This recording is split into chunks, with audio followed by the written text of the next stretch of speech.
The first ship that Commander McClintock had selected was indeed the Atago, the fleet flagship. She was particularly notable because, while her second funnel was straight, her first was raked sharply back, and her mast was placed just in front of the raked funnel. There was a definite rake to her bridge, too, which gave the ship a streamlined appearance. Her overall length was more than 203 metres. She displaced nearly 15,000 tons, was powered by 4 turbines with 12 boilers, and made a speed of 34.2 knots. She bristled with guns, from her 520-centimetre guns to 42 25mm anti-aircraft guns, and she carried 24 torpedoes and 3 airplanes, except at this point when she had been stripped of her planes for the slender Philippines air defence. All night long the Japanese had been aware that they were being stalked by submarines. At 2:50 a.m. that morning, Admiral Ugaki had a report that radiomen had overheard a submarine transmitting a special signal on a frequency of 8,470 kilocycles, and the signal was extremely strong, so they knew. But in the restricted waters of Palawan Passage, there was relatively little manoeuvring to be done. Admiral Ugaki, for one, looked for trouble. As the dawn came up, Admiral Ugaki was on the bridge of the Yamato, 4th ship in the starboard line of heavy ships. 1 hour before sunrise, the ships had moved into this attenuated formation, specially designed for anti-submarine defence. Their course was 035, and their speed was 18 knots. While Commander McClintock would have sworn that the ships were not zigzagging, the formation was doing so, and just before 6:30 a.m. all the ships were beginning a simultaneous turn to port. There was a violent explosion on the port column. It suddenly spied off the port bow on the dawning horizon. The flames from an explosion and what appeared to be a widening waterspout, said Admiral Ugaki. Briskly he ordered an emergency turn to starboard, and in a few moments Admiral Ugaki saw that 2 ships had been hit, and a destroyer had rushed to the side of each toss stand by and rescue survivors. Aboard the Atago, the mortal wounds were felt as huge shocks, one after the other. The lookouts estimated, quite wrongly, that the attack had come from nearly 2,000 yards away, and so their fix on the submarine was faulty to begin with. 4 torpedoes hit on the starboard side, because of that turn to port in the zigzag pattern, and they were nicely spaced, if you could call it that, forward, amidships, and aft. Immediately the ship listed to starboard by about 8 degrees. The captain ordered the counter-flooding of the port engine and boiler rooms, but there was no time. The watertight compartments on the starboard side had been blown right out of her. In a few moments the list increased to 18 degrees, and then to 25 degrees. "All hands on deck," ordered the captain, and the men came rushing from the compartments below, if they could make their way to the top. The torpedoes had indeed been deadly. The first had struck on the bow in the vicinity of the bread lockers, damaging all the storerooms on the starboard side, forward. The officers had ordered the manning of the pumps, but it was a futile gesture. The second torpedo had hit on the side of the No. 1 boiler room. The boiler room had begun to fill with steam, and the damage was so severe that steam and flames began erupting from the air intake on the port side of the bridge and the port and starboard intakes on the middle deck. The junior officers' quarters near the main battery control station began to flood through cracks in the hull that appeared now. Steam pressure fell, the lights flickered, dimmed and went out. The telephone on the bridge died, and the rest of the ship's telephones were out. The captain had ordered full right rudder, but with the failure of the electrical system, the rudder did not respond. The list increased. The third torpedo entered the No. 6 boiler room with such speed that the voice tube began whistling, and the centre bulkhead between No. 6 and No. 7 boiler rooms cracked, and flames shot through into No. 7. At the same time, the No. 3 torpedo mount, directly above the No. 6 boiler room, was showered with water and oil spray, and the crew of the mount were blown from their posts to the after control station. The damage was severe. Still, their torpedo officer ordered the jettisoning of torpedoes and heavy objects on the starboard side, and 7 torpedoes went over. The 8th could not be budged. The 4th torpedo came late, after the others had struck near the after generator room, making a hole in the rear bulkhead of the starboard after engine room. This was a terrible hit. It caused leakage into the after generator room, which flooded almost instantly. The control boardroom bulkhead cracked, and the men could not stop the flooding. Water entered the starboard shaft alley and the after transformer room. Fuel oil and water spouted up through the after seamen's compartments.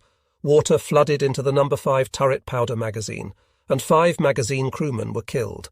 As that last torpedo struck, the ship's list had increased to 32 degrees. Admiral Kurita and his staff left the flag plot and slid overboard to be rescued by the destroyer Kishinami, which was standing by, and the assistant medical officer and the chief clerk of the staff were entrusted with the responsibility of transferring the Emperor's picture to the destroyer. They set about their task. The list of the ship was now about 42 degrees to starboard. Approach the side was the order to the Kishinami. Prepare to lower the ensign, said the captain. As the water entered No. 5 turret, the list increased to 54 degrees. All communications except the voice tube were cut off on the bridge, and the water was lapping just a few feet below the No. 2 turret dome. The order came to abandon ship, and the men who could make it went over the side, to be picked up by the Kishinami and the destroyer Asashimo. The cruiser sank, leaving men fluttering in the water, and the destroyers rescued the captain, 43 officers, and 667 petty officers and men. But the chief engineer, 18 officers and 340 petty officers and men went down with the ship. Before the sinking, the officers on the bridge had destroyed classified materials, code machines and books, either putting them in weighted sacks or locking them in the code rooms. They had moved fast to lock up the map room and wardroom cabinet. The destroyers stayed in Theoria, searching for any flotsam, but there was nothing important. The Emperor's secrets, his ship, and 359 of his men were deep on the ocean floor below.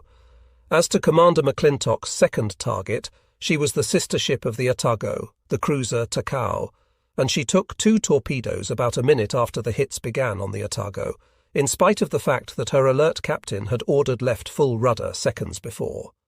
1 torpedo struck the starboard side below the bridge, and a second hit below the afterdeck on the same side.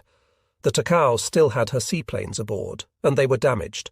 1 hole in the hull was nearly 12 by 24 feet, and the second was 12 feet high and nearly 50 feet long. There was considerable physical damage inside, but relatively few casualties. 33 were killed, and about 30 were injured. The ship took a list of 10 degrees to starboard, and the steering went out immediately after the torpedoes struck.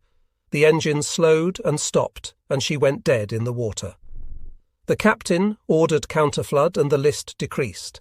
The ship stabilized, and the crew set to work rigging an emergency rudder. The destroyers Asashimo and Naganami came to her side and began an anti-submarine screen operation as the repairs continued. Meanwhile, over in the starboard column of capital ships, the Maya had been torpedoed by Commander Claggett's Dace.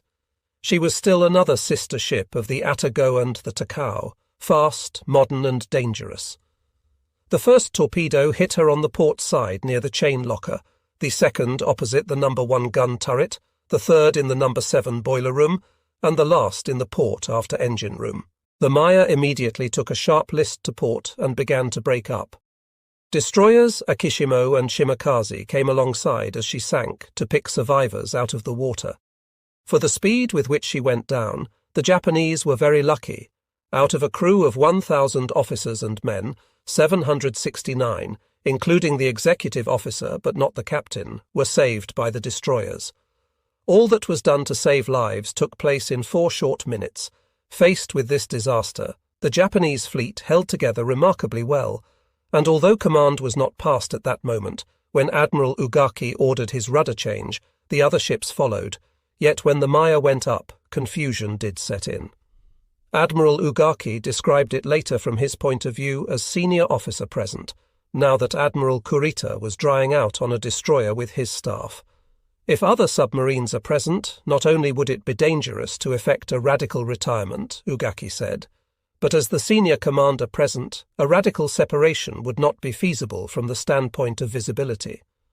When the Maya went up, he shuddered, for the cruiser was directly in front of his flagship, the Yamato. If the Yamato's position had been a little more one way or the other, she would inevitably have been hit by 3 or 4 torpedoes.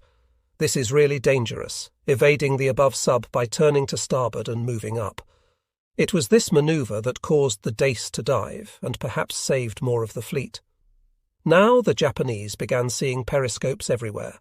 Although both American submarines were on their way to deep water, Admiral Ugaki saw one to port and reversed course. It is no exaggeration to say that for a time the first section was in utter confusion, he said. He was absolutely positive that he saw at least 4 submarines at one time or another, although, of course, only the Darter and the Dace were in the area. Gradually the confusion sorted out, with no more unpleasant surprises for the Japanese, and Ugaki assumed command. At first he learned only that he was to take over communications command, because the Atago was sunk. This came by visual signal at 7 a.m. When he learned that the Admiral was safely aboard the Kishinami, he breathed a sigh of relief. Then he learned at 8:30 a.m. that he was to take command. Already he had done so effectively. When he saw the mountains of southern Palawanov in the eastern sky, he realized where he was, and that only a 20-mile span was available to him between the shallows and reefs of the island and the dangerous ground, much of which was still uncharted. He speeded the fleet to 24 knots, even though the speed before had been 18 knots. It could not be helped. The signal flags went up and the blinkers began working, and by 9:15 a.m. the fleet knew that Ugaki was, temporarily at least, in command. He sent off messages to Combined Fleet and to Tokyo, asking for rescue forces to bring the Takao back to safety, and assuring his superiors that the operation would continue in spite of this blow. The busy crew of the Takao began doing what they could to put their ship back into operation. The Naganami and the Asashimo were detached from the fighting force and left behind with her. By 10:50 a.m. the engineers were starting the engines from time to time. At 11 p.m. 5 crewmen who had been blown overboard by the torpedo explosions were returned by the Asashimo, which had rescued them. 40 minutes later, Combined Fleet radioed that help was on the way from Brunei. At noon, the nervous crew of the Takao saw a submarine, but the destroyers could not make any contact with it. By 2 p.m. the damage control parties were optimistic that they would be able to bring the ship to port under her own power. It would take a jury-rigged rudder, but the engineers thought it could be done.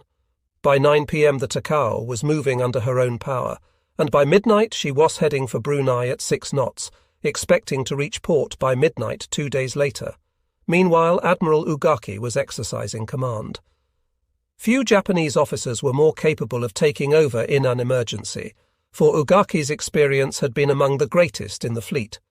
At Midway, when he was Chief of Staff to Admiral Yamamoto, he had been instrumental in persuading Yamamoto to retire after the loss of the 4 big carriers, and thus probably saved the fleet. He was a man of excellent judgment, and judgment, however, was impaired by necessity this day. He wanted a speed of 24 knots, but soon realized that the fleet would be short of fuel if he did this, and reduced speed to 20 knots. It was this same problem of fuel that had dictated many actions the fleet was taking. For example, the selection of this passage, west of Palawan, had been caused by fuel problems. The selection of the zigzag method, they had taken the easy zigzag instead of the more expensive, complex zigzag. And any commander should have known that he needed a destroyer screen in front of the fleet, particularly when approaching a narrow passage. But there were problems of fuel again. Admiral Ugaki led the fleet through the narrow waters with 3 more submarine scares, and then he changed course to north. At 3:40 p.m. the Kishinami pulled alongside the Yamato. Admiral Kurita and his staff began to transfer from the destroyer to the battleship. At 4:20 p.m. all was done. Admiral Kurita's flag was raised above the battleship, and he took command of the force once again. Ugaki's moment of glory was over. "This, I suppose, is fate," he said. He turned over all responsibility for the battleship division and the fleet, and instructed his staff to do whatever could be done to help Kurita and his men, and the force steamed on for San Bernardino Strait. Kurita issued his new orders. The force would rely on sonar searches from sundown until 30 minutes before sunrise on the morning of October 24.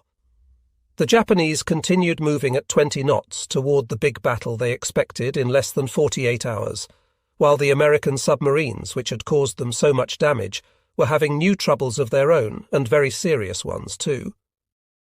By 8 a.m., the rumpus above had died down enough so that Commander McClintock felt it was safe to move up to periscope depth and take a look.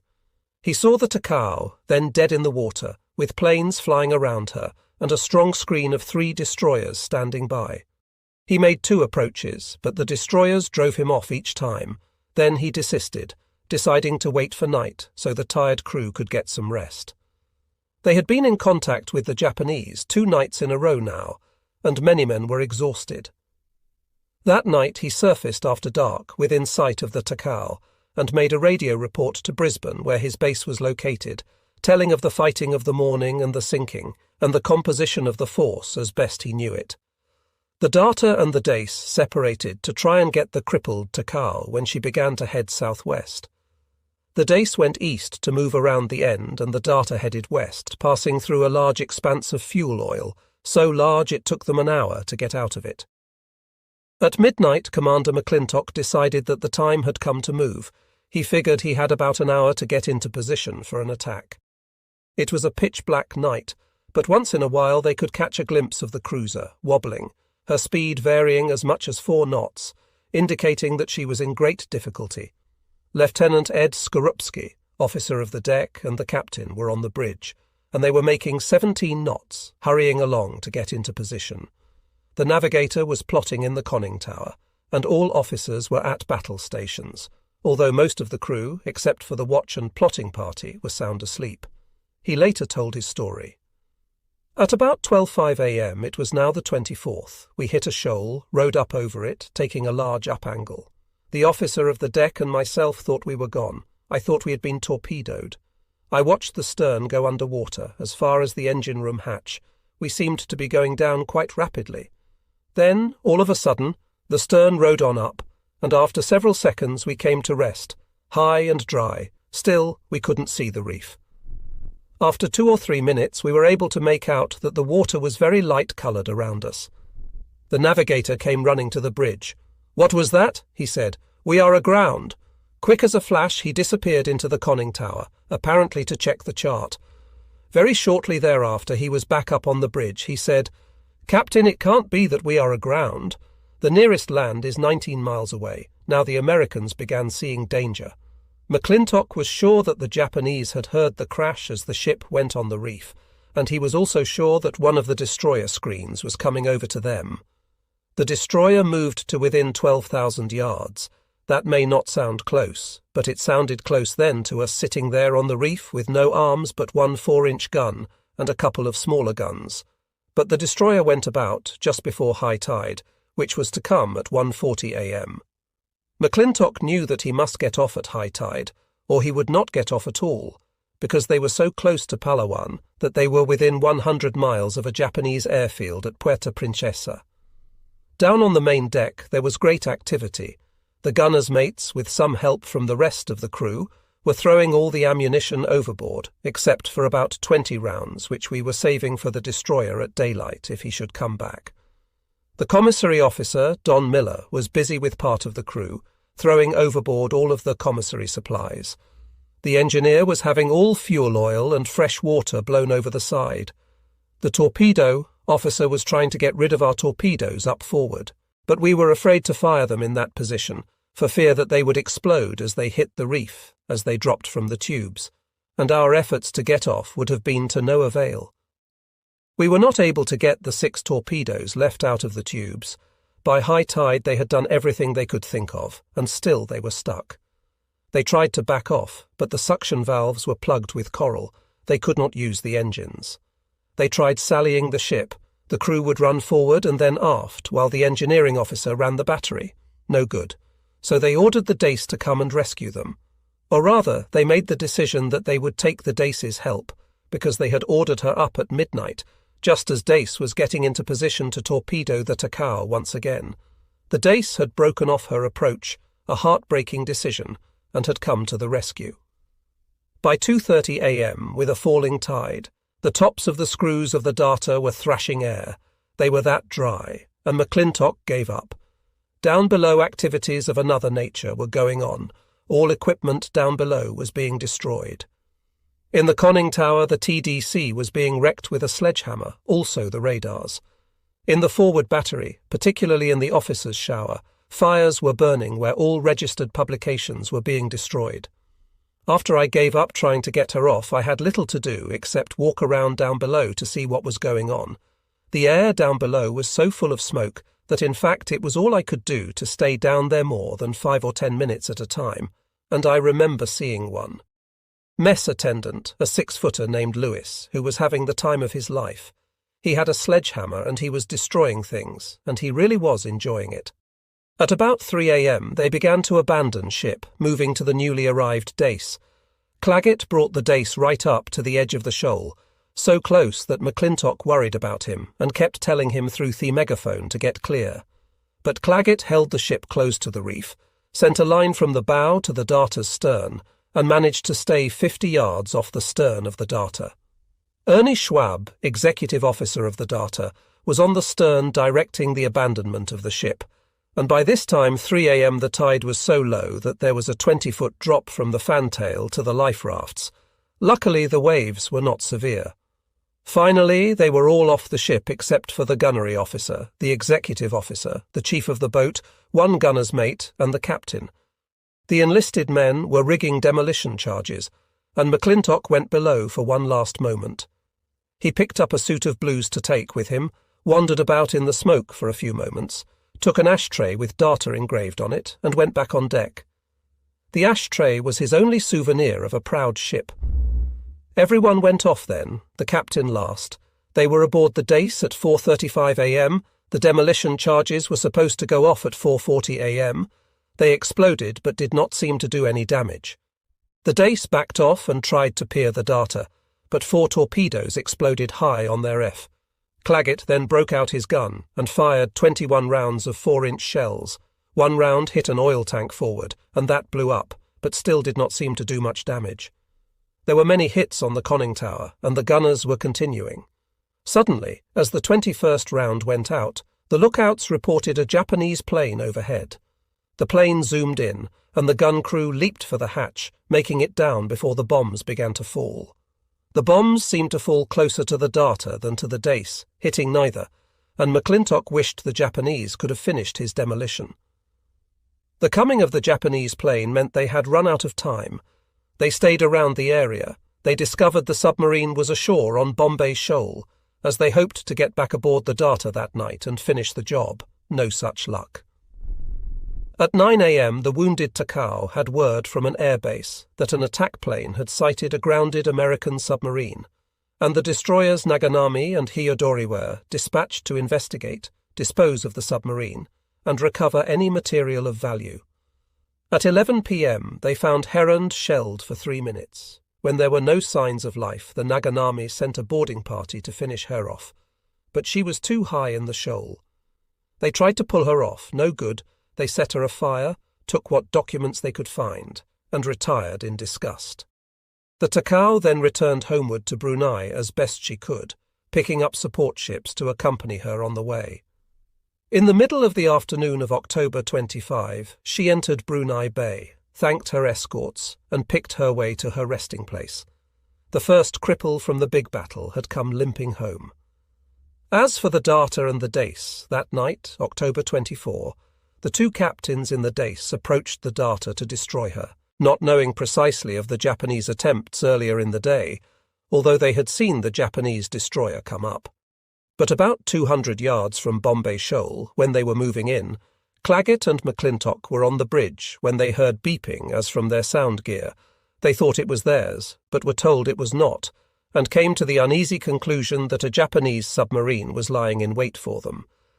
They got out of the area in a hurry, and that night were ordered to Perth. From that point on, the voyage was uneventful, except that the double crew caused the Dace to run short on supplies, and everyone ended up eating vast quantities of the 2 staples aboard, mushroom soup and peanut butter. The submarines of the American fleet were the first Tozans, the movement of the Japanese fleet.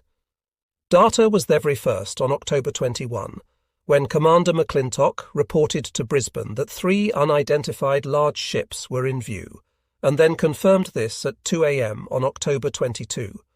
This was not the task force, but may have been the cruiser Aoba, which had been detached from the force earlier, to be used to back up troop transports moving in the Philippines. She was torpedoed and damaged in Manila Harbour that very day, October 23, by another submarine, USS Bream. McClintock's report had alerted the 7th Fleet that something was going on, and his second report at 8 a.m. on October 22 indicated seeing the ships again. The Dace, in the same general area, had not been able to confirm the sightings, so the Japanese ships disappeared into the ocean somewhere around the dangerous ground. Then came the Darter's electrifying message of the early hours of October 23, first reporting 3 battleships, then reporting at least 9 big ships, and a short time later excitedly noting 11 ships. In the morning, the Dace was first to report the strike on the Kurita fleet, and Commander Claggett believed at the time that he had hit a Congo-class battleship.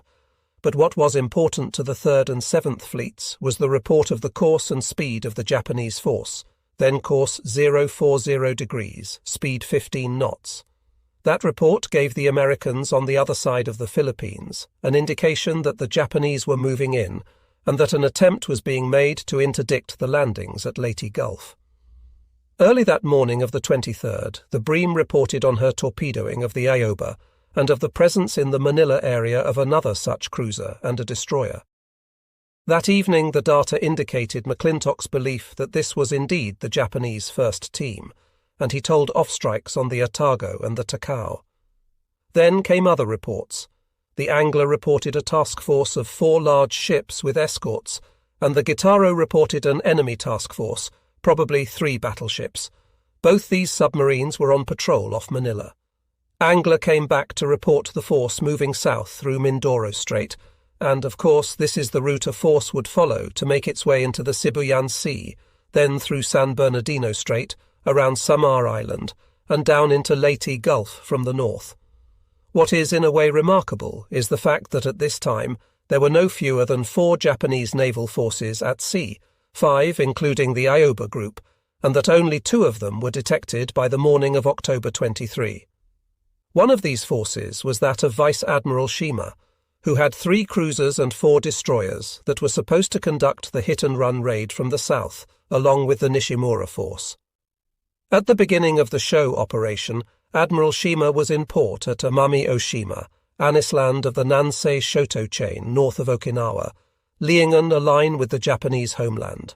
Shima had ducked in there after his dispatch on October 15 to chase the remnant of the American fleet, and then finding, as Halsey said in a dispatch to Admiral Nimitz, that those remnants were retiring rapidly in the direction of the enemy, and further discovering that the claims of the High Command were so many fairy stories.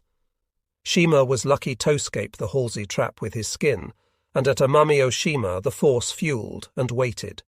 The word came on October 18, and at 5:30 a.m. Shima sailed, he had refuelled, and although the effort had cost the homeland dear in vital oil supplies, he was ready to fight for the Emperor. Probably there is no greater indication of the confusion in the show operation than the whole situation of Shima. Shima was responsible to Tokyo, and to Tokyo alone, as it turned out, so was Nishimura. Neither was responsible to the other, although they were supposed to work together in Surigao Strait, and both were to work with Admiral Kurita. The problem was a matter of seniority. Nishimura should have been in command. He knew the plan as a whole, which Shima did not, and he had the larger force, but Admiral Shima was 6 months senior to Admiral Nishimura. In the American Navy in this war, senior admirals served under juniors with goodwill. Nimitz made very certain of that, for it was understood in the Pacific Fleet that winning the war was the job, and nothing would be allowed to interfere with it. But in the Imperial Japanese Navy, seniority was a very touchy matter. In the case of Shima and Nishimura, who were anything but the best of friends, the matter was more complicated by the fact that they had been at the Naval Academy together, classmates, and that Shima got his political promotion through his Manchukuo experience. He had been junior to Nishimura, with seniority of such short standing. It is small wonder that there was a problem, but after they became captains, Shima forged ahead, as politicians do, while Nishimura was content to stay at sea. But Nishimura was not content to let his old acquaintance with the smaller fleet lord it over him. On October 18, then, Shima set out for Bako in the Pescadores Islands, which lie between Formosa and the Chinese mainland. As if life were not complicated enough, the brass changed plans while he was at sea. Shima had had the Ioba and that group under his command, and now, on the afternoon of October 18, they were taken away from him, and he was assigned to transport duty, the object being to take troops from Luzon around the back of Leyte. So Shima was reduced to his 3 cruisers and 4 destroyers, and still expected to do a big job. But that job was now changed. The Aoba and her group at that point were assigned to Kurita. Shima and his ships arrived at Bako on October 20 and refueled. At 4 p.m. on October 21, they sailed, Shima believing that he was to go to Manila, load troops, and escort them to Leyte. With his 3 cruisers and 4 destroyers, then the combined fleet headquarters changed plans again. Shima was not to go to Manila. The Aoba was. Shima and his ships would go to Coron Bay in the Calamian Islands, north of Palawan Island. There they would find a tanker vertical bar waiting, and they would refuel the destroyers, which had a dreadfully small capacity, and would join in the attack with Nishimura. At 6 p.m. on October 23, Shima entered Coron. As with everything else that had been happening for the past few days, this turned out to be not quite as ordered either. There was no tanker, so Shima had to fuel his destroyers from his cruisers. The show operation was obviously less a plan than a patchwork of plans, and at one point Admiral Ozawa had the idea that he would send poor Shima out to broadcast, dummy radio traffic, and then divert his battleships to vertical bar, bring about a surface action in a different area. It was all quite confusing, and it must have sapped Shima considerably, but at least on October 23 he had arrived at Coron Bay, and while the Darter and the Dace were struggling with the Darter on the reef, he was not very far away. Meanwhile, the force with which Shima was to cooperate, that of Admiral Nishimura, was also at sea. The battleship Yamashiro and Fuso, the cruiser Mogami, and 4 destroyers. More confusion. Although Vice Admiral Shoji Nishimura was a real sea dog, whose only shore duty in 22 years had been a stint of less than a year at the Naval War College, his fighting force could hardly be called a well-trained unit. Nishimura had been assigned to this force in the fall and had arrived to take it over at Linga Roads on October 10. He did not even know his captains by sight or bother to meet with them. When a meeting of his force was held on the night before sailing from Brunei, he did not attend. The Nishimura force sailed from Brunei Bay at 3 p.m. on October 22, 7 hours after Kurita had sailed. First, he headed northwest toward the Indochina coast to avoid American submarines that were supposedly lurking off the north coast of Borneo, and then he cut around and headed for Balabac Channel, which he reached at about 1000 on October 23, without being observed. By noon of the 23rd, he was in the Sulu Sea, and he changed course, heading northward, to avoid search by long-range land-based airplanes from Norotai to the south. He was heading for the western entrance to the Mindanao Sea. The 4th major force at sea was that of Admiral Ozawa, who with his staff was aboard the Zuikaku. He had his 3 carriers besides the Zuikaku, 2 hermaphrodite battleship carriers, 3 cruisers, 8 destroyers, and 116 planes with which to fight. The captain of the Zuikaku put as good a face on the training and readiness of the ship as could. By the time of sortie, technical skill had reached the level required for combat. The morale of all crew members was exceedingly high, and the command faced the operations with strong confidence. Perhaps that was true of the captains and crew of his ships, for they did not know what Ozawa knew, that he was taking this force out to sacrifice itself on the altar of Japanese pride and nationalism. Without an adequate force of planes, Ozawa was under no illusions about what he might accomplish. With flyers trained so poorly that he considered them one-way ducks who could take off from the carriers but would have to land in the Philippines, the Admiral had very little hope indeed. On October 20 at 6 a.m. the Zuikaku sailed from Oita Harbour in the Inland Sea and began to draw her ships around her. By 2 p.m. the force was moving out of the Inland Sea into the Bungo Swedo. Under normal conditions it might have been caught right there, and several of the ships torpedoed, or at least the presence and movement of the force radioed to the Americans in the Philippines. But, by a combination of circumstances, no American submarines were in the area, although there had been a pack of them there a few days earlier. The Wolf Pack had patrolled the area for a week, but on October 18 its senior officer had decided that all the traffic was going in and none coming out, and that if they were to have any hunting before they ran low on supplies, they had best get going elsewhere. The commander of the Basugo, the leader of the pack, decided to move off and hunt for shipping, and Admiral Charles Lockwood, commander of submarines in the Pacific, thought it was a very good idea. So the Ozawa force moved out undetected and began its voyage, practicing combat noise discipline measures, and moving along in what the Japanese called No. 1 alert cruising formation at 18 knots. In spite of the absence of American submarines, the Japanese airplanes covering the force, seaplanes from Japan, claimed to spot an enemy submarine at 5:55 p.m. that day and moved in to attack. 4 minutes later, the lookouts from the Zuikaku said they saw it too, and 3/4 of an hour later they were disturbed by another radar vision. October 20 was a cloudy day, and to avoid the submarines, Admiral Ozawa moved the force eastward along the coastline. The diversion satisfied him, and by 9 p.m. he felt it was possible to turn to the southeast and begin the voyage in earnest. The weather was growing nastier, with heavy cloud and squalls, and the seas were running higher, which was all the better as far as he was concerned. Shortly after midnight, the force headed south. On the morning of October 21, the Ozawa force was steaming along at 18 knots and came to action stations for practice at 5:15 p.m. The Zuikaku launched 6 search planes at 7 a.m. and recovered them just before noon.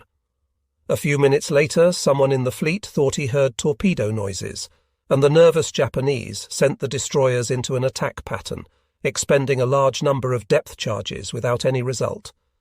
American records indicated no submarine, nor any discovery of the Japanese at this point. Admiral Ozawa decided, however, to continue the search for submarines, and launched one plane at 12:19 p.m. It went out, completed a short sweep, and returned to land less than 20 minutes later, having found nothing at all. The embarrassed fleet moved on, but now with an almost vertical bar-constant air patrol above.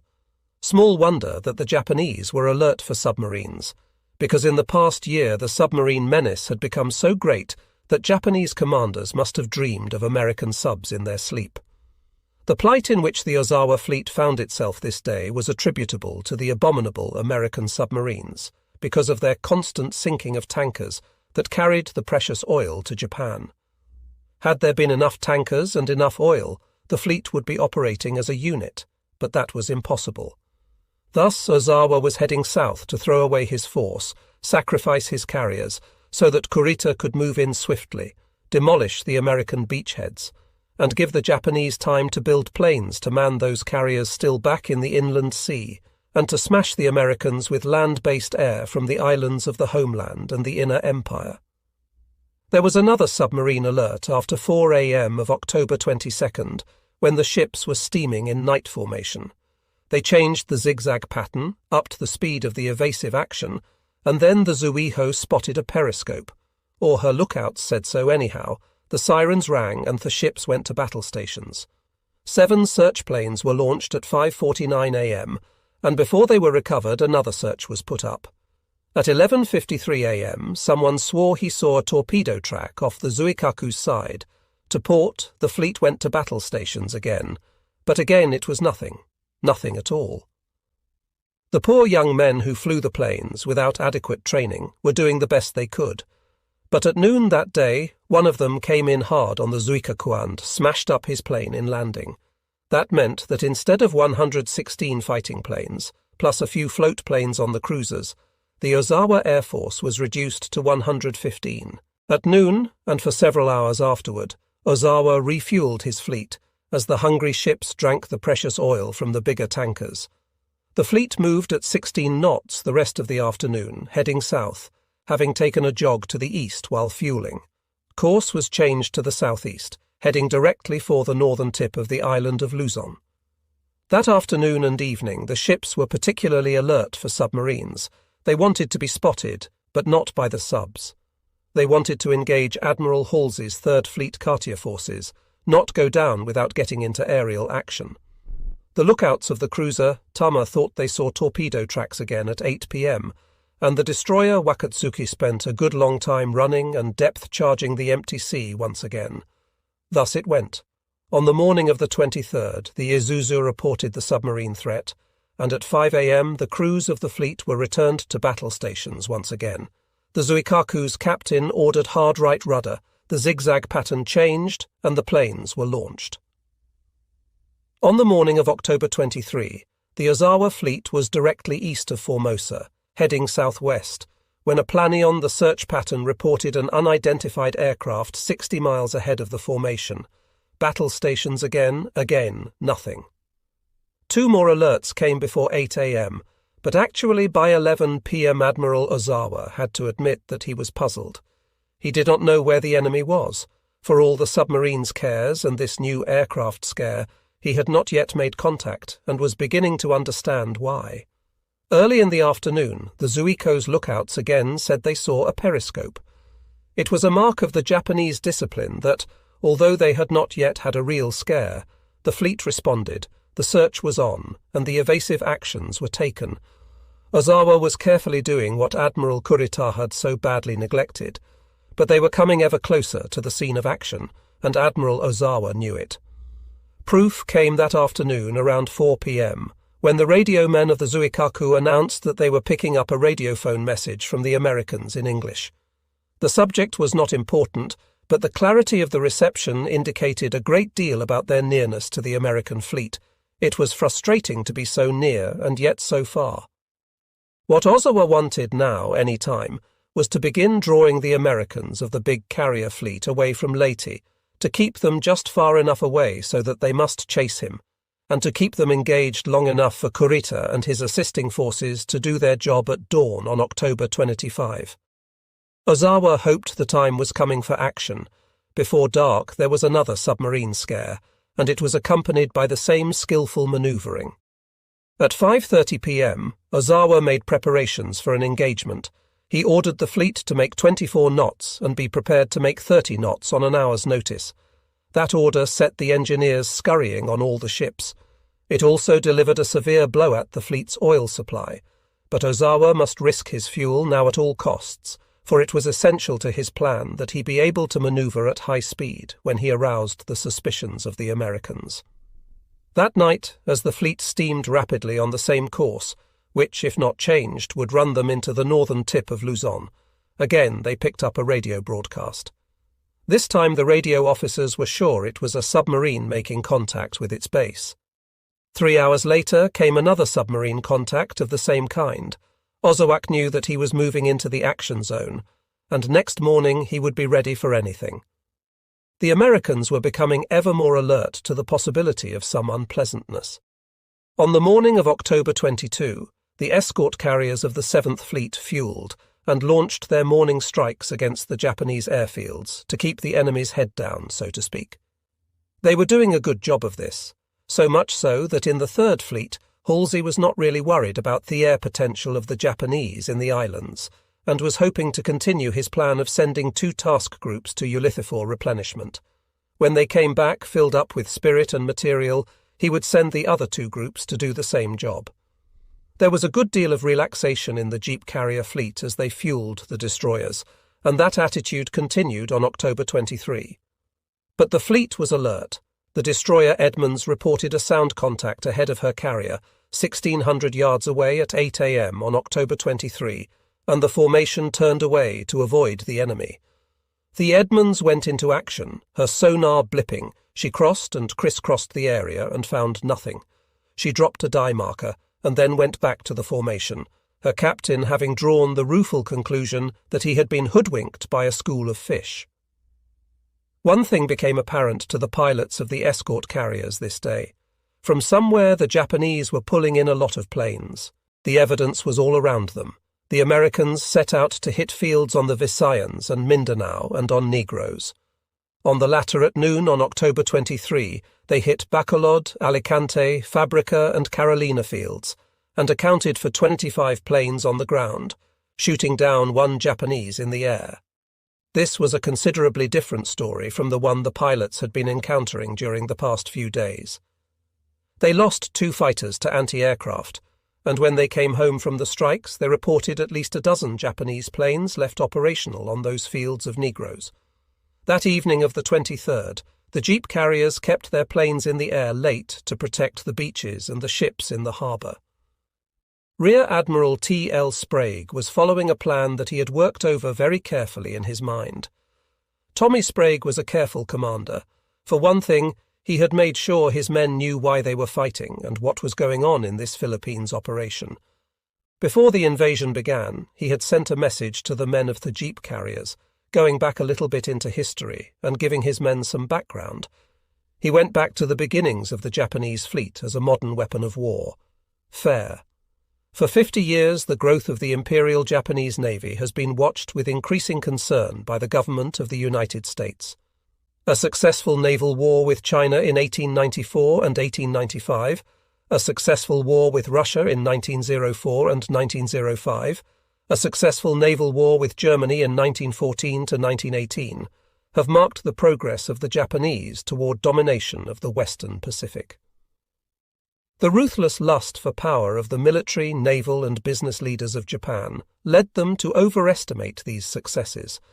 At first secretly and later openly, they violated the provisions of the Treaty of Versailles and of the Arms Limitations Conferences. Contrary to their solemn agreements, they fortified their mandated islands and built more vessels than were permitted by the treaties.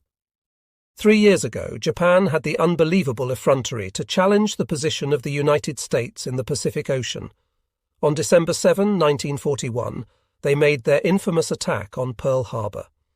The first Japanese bomb that burst shattered forever our patient efforts to live in peace with the present leaders of Japan, and it abruptly awakened the fighting spirit, the courage and the resources which must inevitably destroy this Imperial Japanese Navy. There was a statement of aim that would have made Admiral Kincaid proud, and Admiral Sprague was doing his best to live up to it. The escort carriers, 18 in all, were divided into 3 groups of 6 each, with destroyers and destroyer escorts to protect them largely from submarine attack, and to lay smoke in case of serious aerial attacks. Generally speaking, all the carriers were disposed to the northern end of the operating area, about opposite the middle of Samar Island. Rear Admiral C.A.F. Sprague was farthest north, with a third of the carriers.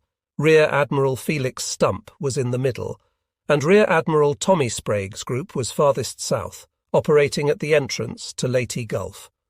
Since the beginning of the landings, Admiral Tommy Sprague had been pasting the Japanese airfields regularly, and even though they felt the new pressure, they planned to do more of the same on October 24. There were other signs of increasing action by the enemy noted by Admiral Sprague and his carriers. For one thing, dispatches indicated a concentration of enemy surface craft in the western Philippines. Some 50 enemy boats up to 50 feet long had been observed camouflaged in the mouth of the Agusan River in northern Mindanao. The escort carrier planes had destroyed 7 luggers and damaged another 12 ships that day. That night of the 23rd, the American PT boats were out, with the dual purpose of acting as night eyes for the fleet, guarding the approaches to Leyte Gulf against sneak attack and smashing anything of the enemy's that moved. Usually on such nights, the Japanese made some attempt to reinforce or resupply with small boats. For example, take the activity of PT-128 that night, a boat commanded by Lieutenant G.J. Azarigian. At 5 p.m. PT-128 left Liloan Bay on Panayon Island, in company with PT-120-30, Lieutenant I.D. Malcolm, to patrol Ormek Bay and destroy any enemy craft they might encounter. It took them 5 hours to reach the station point, a mile off Manalian Point. There they began to follow the coastline, making 9 knots, their mufflers closed to eliminate noise, and operating their radar to find the enemy if he moved. 50 minutes later, their radar made contact with enemy vessels, 8 barges bringing supplies. At 11:05 p.m., the boats began a firing run, circling the barges and damaging all but one, which escaped to the south. Another run and 3 of the barges sank. 2 more were dead in the water and the rest were creeping along. The boats then made 2 figure-8 runs on the barges, firing all the while and taking small arms and machine gun fire. The Japanese fired a 3-inch shell from the island and managed only to hit one of their own boats, nearly sinking it. The Americans kept after the other barges until they sank a 110-foot pontoon barge, and most of the others, 5 in all of the A-type and 1 Sea Defence sea truck. The Type A barges were carrying troops, and the Sea Defence sea truck was carrying trucks. There were perhaps 200 soldiers and several tons of supplies that would never get to the Leyte front. The Americans had done a lot of shooting to accomplish this.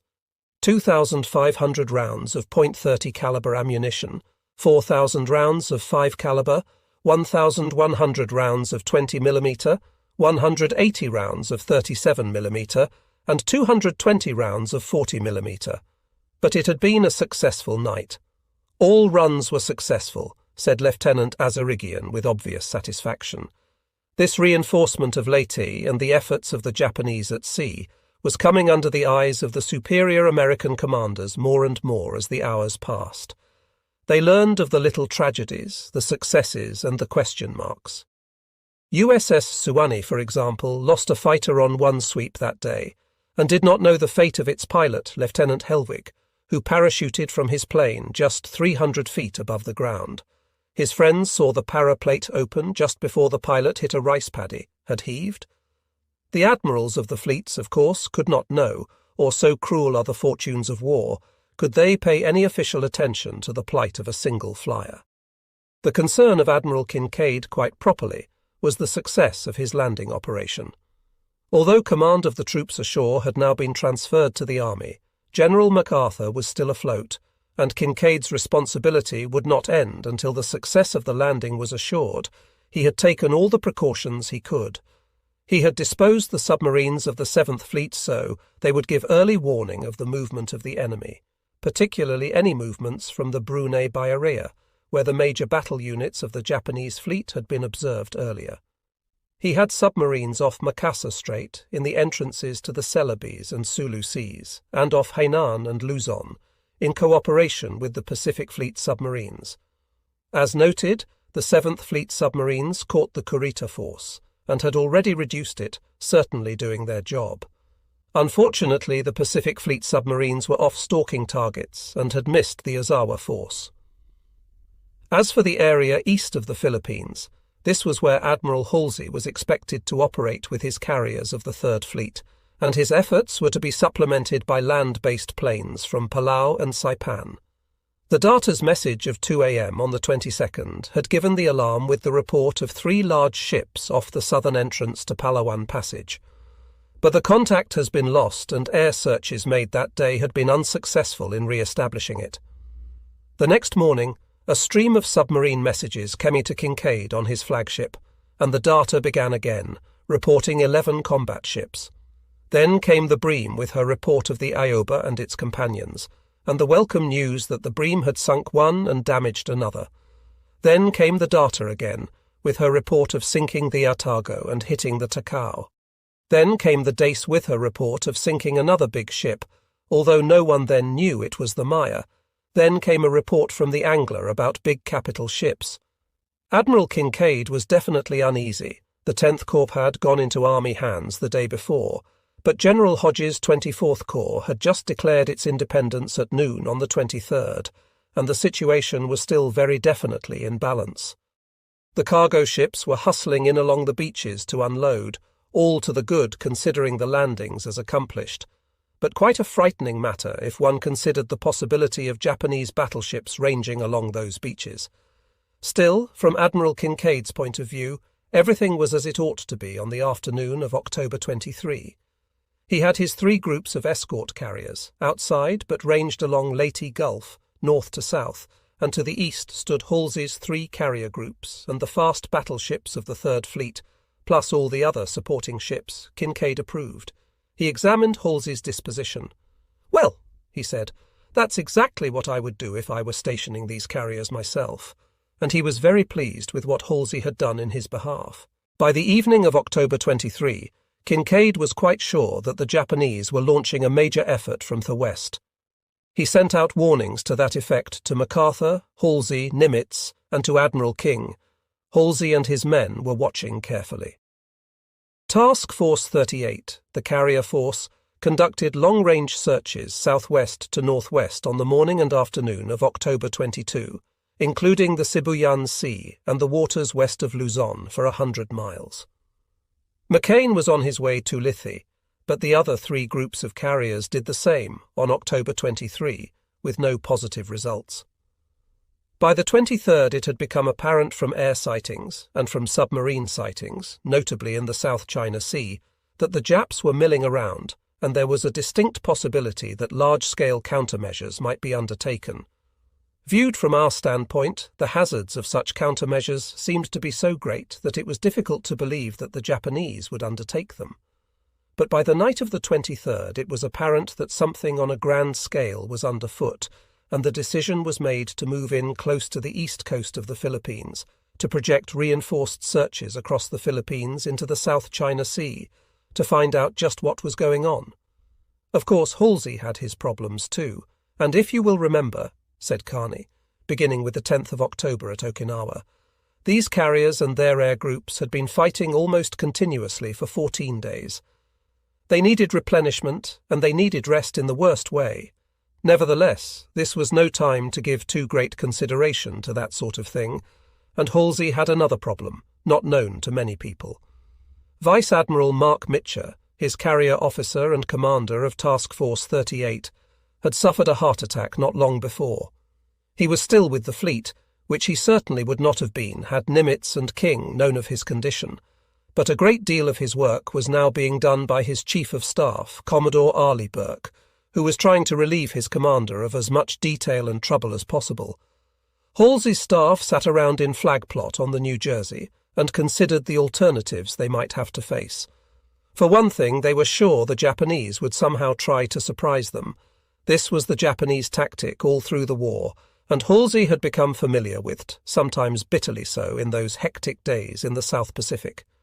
One thing Halsey was certain of: the Japanese were going to try to use their carriers, and they would be very likely to use a technique that involved the Luzon airfields as points of shuttle to and from those carriers. This seemed particularly likely because, as Mitcher had noted in the Formosa air battle, the Japanese planes were so varied in type that the air forces must be hurting. It would be logical for the Japanese to take off from carriers and then continue fighting from land bases under the conditions that seemed to prevail. After all, that was precisely what the Japanese had tried to do in the June battle off the Marianas. It was a carrier war, and had been from the time of the Black December 7 at Pearl Harbor. In recent months it had become even more of a carrier war, as the Americans received the new big fleet carriers, improved light carriers, and supplementary escort carriers which could guard convoys and supply planes to the carrier fleet. Halsey's staff, like Kincaid's but with more strategic responsibility, had to make some estimates of possible enemy action and then make plans on the basis of the estimates. The normal reaction of the Japanese commander faced with an emergency was to send an operation order to his command saying, "Attack with all forces available and destroy the enemy," said Commander Gilvan M. Slonim, Halsey's assistant intelligence officer. Frequently, such stereotyped operation orders were intercepted. When analysed in the light of available forces, many were meaningless, because the commander did not have sufficient forces to come anywhere near destroying the enemy. Soon a decision would have to be made. Right now, on October 22, more information was needed. It was 11:45 p.m. when the messages about the Japanese fleet began to come into the Third Fleet. The first message, for example, had been the Darter's first sighting of the three ships. That message had been sent at 5:25 p.m. But even in modern warfare, communications sometimes leave something to be desired. Messages piled up in code rooms and radio rooms, and this was the bane of the commander-over force. It would play a part in the actions to come, too. On the basis of the Darter's message, Admiral Halsey extended the search of his planes into the Sibuyan Sea for the next day. Admiral Bogan's group was fueling on October 23, and then was ordered to move into position to make searches to the west on the morning of October 24th that would include Coron Bay. That decision was made and the message sent out just after midnight of October 23, as Admiral Shima was heading for Coron Bay, following his own orders. At 8:30 a.m. on October 23, Halsey received a message that Kincaid and his staff had composed the night before, indicating just how seriously Kincaid regarded the Japanese threat against his landings. It was the first phase of the build-up of the magnified Tokyo Express runs against Leyte, said the message. The 7th Fleet believed a tanker group had gone to Coron Bay to fuel the enemy force, and he regarded it as serious, referring to major task force of enemy fleet which has been assembling for several days in southern Formosa. Submarine reports indicate 3 probable battleships, approaching from the southern position to arrive Coron Bay tonight Monday.